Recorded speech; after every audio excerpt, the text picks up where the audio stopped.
राम राम राम।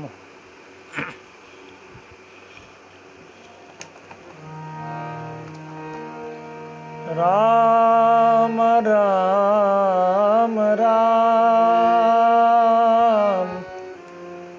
राम राम राम।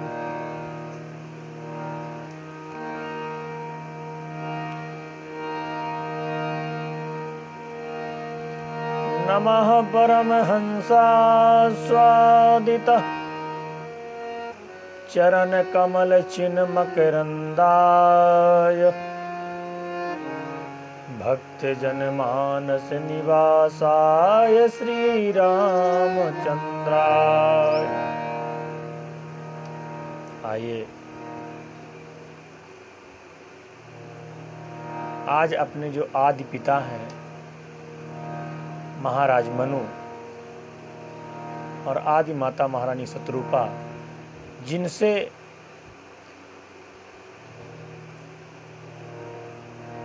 यौन सृष्टि का संचार हुआ है, जहाँ से मानव सृष्टि चली है,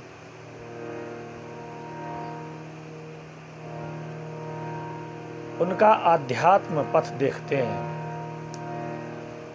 कितना महत्वपूर्ण और कितना सुव्यवस्थित था। महाजनों एन गतः सपन्थाः, जिस मार्ग से महापुरुष चले जाते हैं वही हमारे लिए मार्ग रास्ता हो जाता है।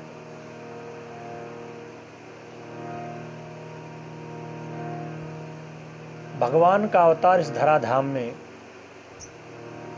क्यों हुआ, किस कारण से हुआ, इसके अनेक प्रकार हैं।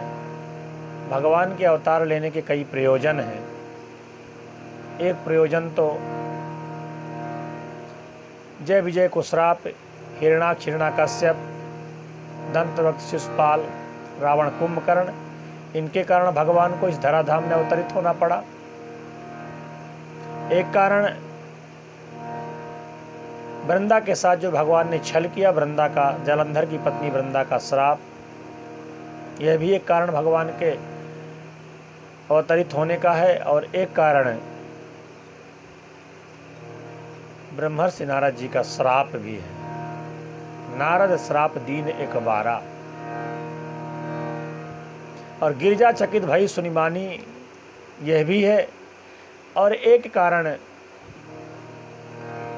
महाराज मनु की तपस्या भी है। ये महाराज मनु कहते मनुना मानवेंद्रेण। महाराज मनु अयोध्या नरेश थे। मनुना मानवेंद्रेण यह पुरी निर्मिता। स्वयं जिस अयोध्या के विषय में ऐसा वर्णन है वाल्मीकि महाकाव्य में। बड़ा सुंदर दाम्पत्य जीवन था महाराज मनु का। 3 पन व्यतीत हो चुके थे, चौथा पन प्रारंभ हो चुका था। विषयों से वैराग्य हो नहीं रहा था महाराज मनु को। तो महाराज मनु दुखी हैं।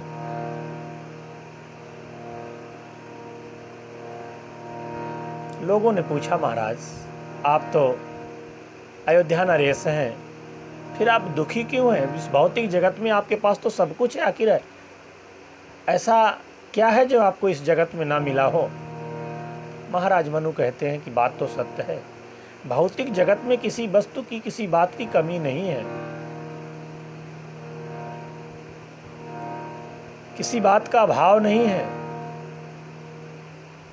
पर एक बात का दुख है कि जिसकी कृपा से यह सब कुछ मिला है, बस वही नहीं मिला।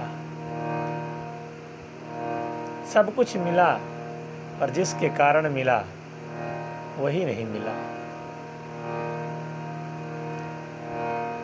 भांति भांति भोग मिले, अंग हूँ अरोग मिले, सुख के संयोग मिले जीवन की बाटी में।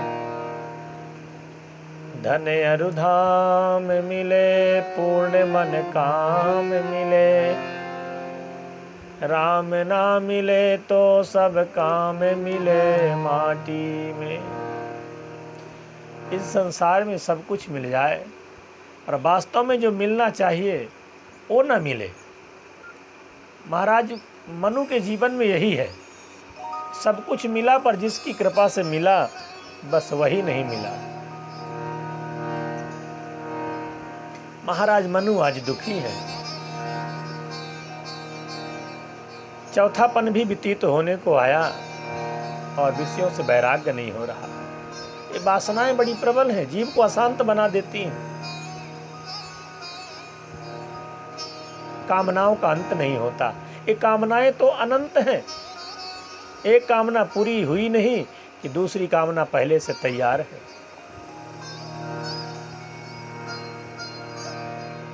और अपनी कामनाओं की पूर्ति में यह मानव जीवन पर्यंत भटकता रहता है और इसी मृग तृष्णा में जीवन व्यतीत हो जाता है। जैसे कस्तूरी कुंडल बसे, मृग ढूंढे बनमाही, ठीक यही स्थिति हम सब जीवों की है। वह परमात्मा तो हृदय में स्थित है पर हम बाहर ढूंढते हैं। माया का पर्दा पड़ा हुआ है, देख नहीं पाते। होय न विषय विराग, भवन बसत भा चौथ पनो। हृदय बहुत दुख लाग, जन्म गयो हरि भगति बिनु। महाराज मनु को आत्मग्लानि हो रही है कि जिसके लिए ये नर्तन मिला है वो तो हो ही नहीं पा रहा है।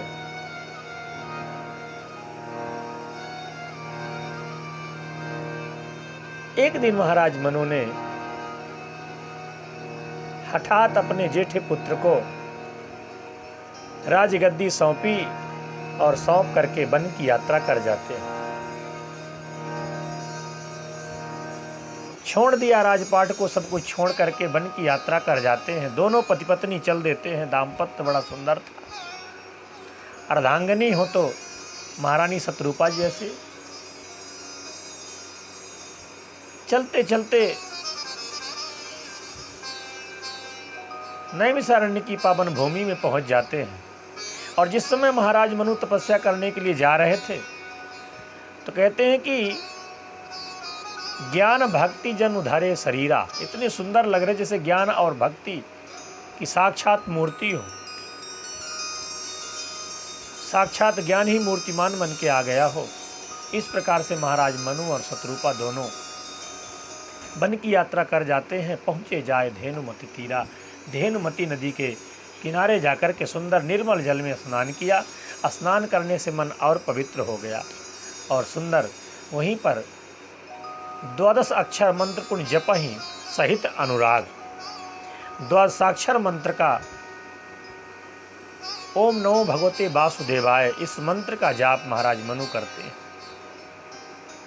12 मंत्र का जाप करते और करहि आहार साक फल कंदा, सुमिरहि ब्रह्म सच्चिदानंदा। सुंदर कंद मूल फल का सेवन करते और पवित्र भाव से भगवान का स्मरण करते। ऐसा करते करते बहुत समय जब व्यतीत हो गया, एक दिन महाराज मनु के अंदर ही अंदर एक बात उठती है। मानो ऐसा लग रहा है जैसे किसी ने पूछ रहा हो कि महाराज मनु, तुम किसे पाना चाहते हो?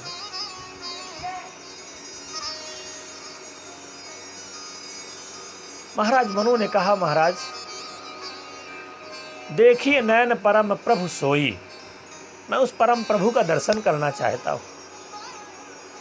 जिसके नाम में इतना आनंद है तो उसके रूप में कितना आनंद ना होता होगा।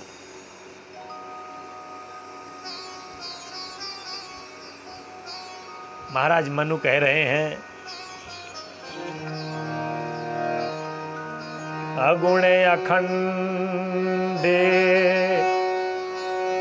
अनंत अनादि,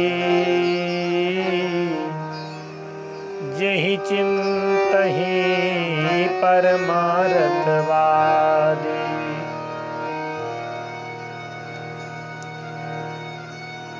जब महाराज मनु ने कहा कि देखिए देखिए नैन परम प्रभु सोई, मैं उस परम प्रभु को देखना चाहता हूं, तो मानो अंदर से आवाज आती है कि उनका गुण बताओ, क्यों है कैसे। महाराज मनु ने कहा कि उनका सबसे बड़ा गुण यही है कि उनमें कोई गुण ही नहीं है, वो गुणातीत है, गुणों से परे हैं। अगुणे अखंडे अनंत अनादि, अगुण है। तो कहा फिर अगुण तो है, पर कहीं ना कहीं इनकी समाप्ति तो हुई होगी, और रहते कहाँ हैं। कहा एक देशी नहीं है, वो तो अखंड है। तो कहा कि फिर कहीं ना कहीं से उनकी उत्पत्ति तो हुई होगी। कहा वो अनादि है, अनंत है। तो कहा कोई ना कोई फिर उनका चिंतन तो करता होगा। कहा जय चिंता ही परमार्थवादी, परमार्थ तत्व के वे जो वेत्ता हैं, ऐसे ऋषि मुनि उनका चिंतन करते हैं। अच्छा, तो किसी ने उनके बारे में कुछ कहा है। महाराज मनु कहते हैं कि नेति नेति जहि वेद निरूपा, वेदों ने जिनके बारे में नैति नैति नेति ऐसा कह करके गाया है, उनका मैं दर्शन करना चाहता हूं। जो निजानंद निरुपाधि अनुपा, जो निजानंद है, जो अपने आप में मस्त रहते हैं, अपने आनंद में ही, अपनी मस्ती में ही मस्त रहते हैं, जो उपाधि रहित हैं, ऐसे प्रभु का मैं दर्शन करना चाहता हूं। तो कहा कि महाराज मनु, ऐसे प्रभु का दर्शन नहीं होगा। कहा महाराज मनु ने कहा होगा, ऐसे प्रभु सेवक बस आई। हमने सुना है कि ऐसे प्रभु भक्त के बस में होते हैं, सेवक के बस में होते हैं, दर्शन जरूर होगा। भगवान कहते नहीं नहीं मनु, दर्शन नहीं होगा, क्योंकि आप कह रहे हो जो अखंड है, अनादि है, निर्गुण है, निराकार है। तो कभी अखंड का, अनादि का, निर्गुण का दर्शन होता है? सर्वव्यापक का दर्शन, जिसे हवा सर्वव्यापक है, तो हवा को महसूस किया जा सकता है। हवा दिखाई नहीं देती, हम महसूस करते हैं कि हवा चल रही, पत्ते हिलते हैं, कोई वस्तु हिलती है तो लगता है हवा चल रही है।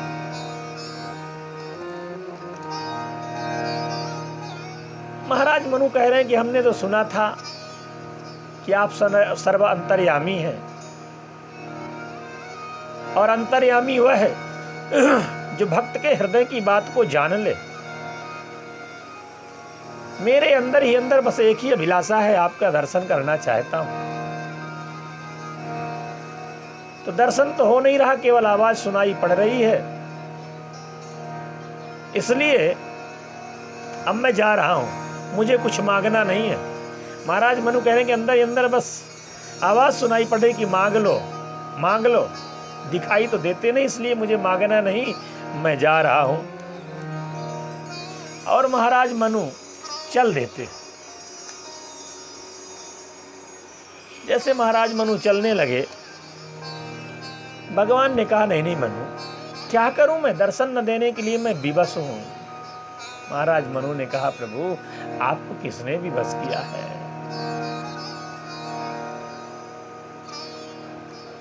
प्रभु ने कहा क्या आपने? कहा क्यों? कहा आप ही अगुण अखंड अनंत अनादि कह करके मुझे दर्शन न देने के लिए विवश कर दिया। तो महाराज मनु कह रहे जितने भक्तों को दर्शन दिया, क्या ये बात झूठी है? प्रभु ने कहा नहीं नहीं, ये भी बात सच है कि हमने भक्तों को दर्शन दिया है। तो फिर मुझे क्यों दर्शन नहीं दे रहे हो? महाराज मनु कह रहे हैं कि मेरे बाके बिहारी सबरिया, तेरा जलवा कहाँ पर नहीं है। मेरे बाके बिहारी सबरिया, तेरा जलवा कहाँ पर नहीं है। आँख वालों ने है तुमको देखा, कान वालों ने तुमको सुना है। तेरा दर्शन उसी को हुआ है, जिनके आँखों में पर्दा नहीं है। मेरे बांके बिहारी सबरिया, तेरा जलवा कहाँ पर नहीं है। महाराज मनु ने कहा, प्रभु आप हो कहाँ नहीं, आप तो कण कण में हो, कण कण में आप व्याप्त हो, फिर मुझे दर्शन क्यों नहीं दोगे। जो वेदों ने कहा, जो शास्त्रों ने कहा, तो क्या ये बात झूठी है? भगवान ने कहा नहीं नहीं, झूठी नहीं है, बात तो सब सत्य है, कथाएं भी सत्य हैं, पर रूप भक्त बनाता है और बन मैं जाता हूं। आपने कोई रूप बताया नहीं, बस दर्शन देने के लिए कह रहे हो। अरे जैसे जल का कोई आकार नहीं होता, जिस पात्र में रख करके जमा दो तो बर्फ के रूप में साकार होता है, पर आकार बर्तन का होता है। ठीक इसी प्रकार से वह परमात्मा का कोई आकार नहीं होता। जिस आकार में, जिस रूप में भक्त उसे पूज लेता है, अपने हृदय में स्थापित कर लेता है, उसी रूप में भगवान प्रकट हो जाते हैं। महाराज मनु, आपने कोई रूप तो बताया नहीं, बस कह रहे हो दर्शन दे दो, दर्शन दे दो। तो महाराज मनु कह रहे हैं कि मुझसे गलती हो गई, रूप बता दूंगा तो आप दर्शन दे दोगे। भगवान ने कहा अवश्य। आज महाराज मनु धन्य हो गए भगवान की अमृतमयी वाणी को सुन करके। महाराज मनु कह रहे हैं कि मैं दर्शन, मैं रूप बता रहा हूं।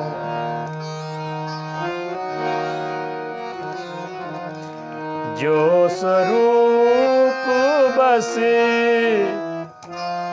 शिव मन माही, जो स्वरूप बस शिव मन माही, जेहि कारण मुनि जतन कराही। महाराज मनु रूप बता रहे हैं कि जो स्वरूप बस शिव मन माही। हे प्रभु, जो भगवान शिव के हृदय में जो स्वरूप स्थापित रहता, जिस रूप का भगवान भोलेनाथ ध्यान धरते हैं, वही रूप मैं देखना चाहता हूं। जो स्वरूप कहते हैं कि जो भुसुंडी मन मानस हंसा, अगम निगम जही, आहा, सगुण अगुण जही निगम प्रशंसा। जो स्वरूप है, जो कागभुसुंडी जिस रूप का ध्यान करते हैं, वही रूप का मैं दर्शन करना चाहता हूं। देखिया हम सो रूप भरी लोचन, कृपा करहु प्रणतारति मोचन। वही रूप को मैं नेत्र भर के देखना चाहता हूं प्रभु। इतना कहा नहीं कि विश्वास प्रगटे भगवाना। मनु का कहना हुआ नहीं कि चतुर्भुज रूप में भगवान प्रकट हो जाते हैं। और जैसे चतुर्भुज रूप में भगवान प्रकट हुए, आहा, अब तो महाराज मनु की टकटकी लग गई, देखते ही रह गए महाराज मनु। आंखों से अविरल अश्रुधारा बहने लगी महाराज मनु के। कण-कण में तुझको ढूंढा, तेरा पता नहीं, और जब तेरा पता लगा तो अब मेरा पता नहीं।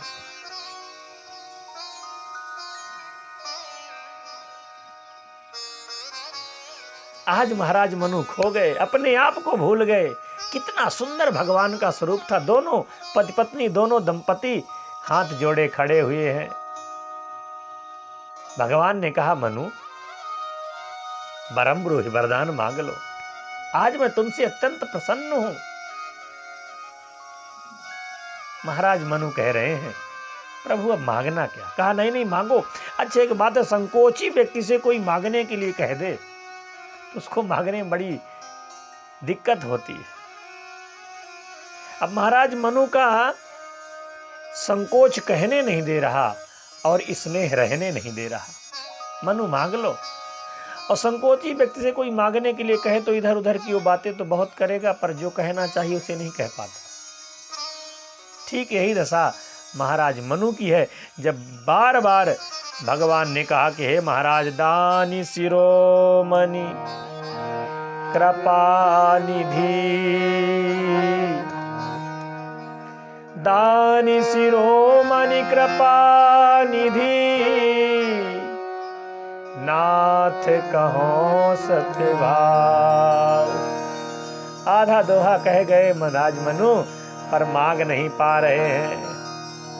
संकोच कहने नहीं दे रहा, बहुत मुश्किल में कहते हैं कि चाहा मैं तुम ही समान सुत, प्रभु सन कौन दुराव। महाराज मनु कह रहे हैं कि हे दानियों में शिरोमणि, हे सत्यपालक प्रभु, मैं आपके जैसा ही पुत्र चाहता हूं, चाहा तुम ही समान सुत, तुम्हारे जैसा पुत्र मैं चाहता हूं और मेरी कोई अभिलाषा नहीं। तुम्हें ही पुत्र रूप में चाहता हूं।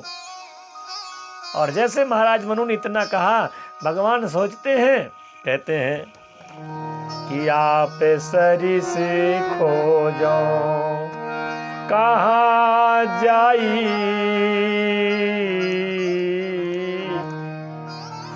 आप सरी से खोजो नृप तब तनय होब मैं आई, आप सरी से खोजो कहाँ जाई। भगवान ने कहा कि मरु, अपने जैसा मैं कहाँ खोजने जाऊंगा, मैं स्वयं ही तुम्हारा पुत्र बन के आऊंगा। नृप तब तनय होब मैं आई। और तुमने कहा है कि तुम्हारे जैसा, तो एक अपने जैसा भी मैं लाऊंगा। भरत राम ही की अनुहारी भरत जी को भी साथ में ले आए, आशीर्वाद दिया। इसके बाद कहा कि देवी सतरूप ही बिलोक कर जोरे, देवी मांग बर जोर चितोरे। भगवान ने कहा कि देवी सतरूपा, तुम भी वरदान मांग लो जो तुम्हारी रुचि हो। मैया सतरूपा ने कहा कि प्रभु, जो वरदान चतुर नृप मांगा, जो महाराज ने वरदान मांगा है वो मुझे बहुत पसंद है, बस उसी वरदान में हमें भी शामिल रखिए। तो प्रभु ने कहा, क्या अभी तुम शामिल नहीं हो? कहा नहीं। यदि आपने मुझे उस वरदान में शामिल किया होता तो देवी न कहा होता। तुरंत भगवान बदल गए, कहा मातु विवेक अलौकिक तोरे, मातु विवेक अलौकिक कबहु न मिटाई अनुग्रह मोरे, मातु विवेक अलौकिक तोरे। तब भगवान ने माता कह दिया और शत्रुपा जी ने यही कहा कि हे प्रभु, मुझे ज्ञान रहे कि आप ब्रह्म हो, मोह न हो। और दशरथ जी ने तो यह कहा कि सुत विषयी के तब पदिरति हो, मोहि जन मूढ़ कहे किन को। दुनिया के लोग भले मुझे मूर्ख कहें, पर आपके चरणों में मेरी आसक्ति हो। भगवान ने कहा भी कि पुत्र के चरणों में आसक्ति होगी, दुनिया के लोग कहेंगे क्या? तो दशरथ जी कहते, मोहि मुनि मूढ़ कहे किन को। भले दुनिया के लोग मुझे मूर्ख कहें, पर आपके चरणों में मेरी ऐसी प्रीति हो कि फणि बिन मणि जिमि जल बिन मीना, मम जीवन तिमि तुम ही अधीना। हे प्रभु, जैसे मणि के बिना सर्प की हालत होती है, वो प्राणों को त्याग देता है, जल के बिना मछली जीवित नहीं रहती, उसी प्रकार से मेरा जीवन आपके बिना जीवित न रहे। ऐसा प्रेम आपके चरणों में हो। और भगवान ने कहा तथास्तु, आशीर्वाद दिया और कहा कि जाओ, त्रेता में जब तुम्हारा अयोध्या में जन्म होगा, तुम दशरथ जी के रूप में अवतरित होगे, जन्म लोगे और महारानी शत्रुपा कौशल्या जी के रूप में जन्म लेंगी, तब मैं स्वयं अंशों के सहित आपके घर में आऊँगा। तो चौथा कारण, एक कारण भगवान के अवतार लेने का यह भी है, भक्तों के कारण भगवान का अवतार होता है। तो आने के बाद दुष्टों का सफाया कर देते हैं। अवतार दुष्टों के लिए नहीं, अवतार तो भक्तों के कारण होता है। बोलिए भक्तवत्सल भगवान की जय।